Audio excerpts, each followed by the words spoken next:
শুভেন্দুবাবু নমস্কার আপনাকে, দীপকবাবু আপনাকেও নমস্কার জানাই। এপাশ থেকে 2022 সালের টেট পাস প্রার্থী এক জীবন্ত লাশ অমিত রায় বলছি।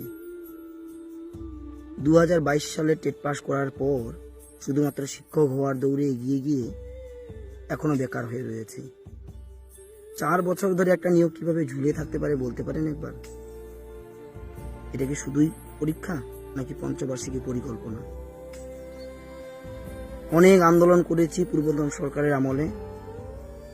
অনেক আন্দোলনের ফলে 2025 সালে আমরা ইন্টারভিউটাকে ছিনিয়ে আনি, কিন্তু ভোটের জন্য 8-10টি জেলার ইন্টারভিউ হওয়ার পর বন্ধ হয়ে যায়, এখনো স্থগিত হয়ে রয়েছে। শুভেন্দুবাবু, আপনি তো বলেছিলেন যে 2 মাসের মধ্যে নিয়োগ হবে। আজ 3 মাস অতিক্রান্ত, এখনো কোনো সদুত্তর নেই। না আছে ওবিসির টাল বাহানা, না আছে অন্য কিছু।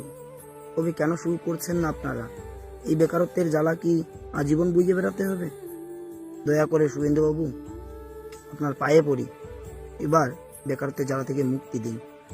আপনি চাইলেই পারেন, আমি জানি আপনি পারেন, আমাদের দৃঢ় বিশ্বাস আপনি পারেন, কিন্তু কেন আপনি পারছেন না সেটাও জানান।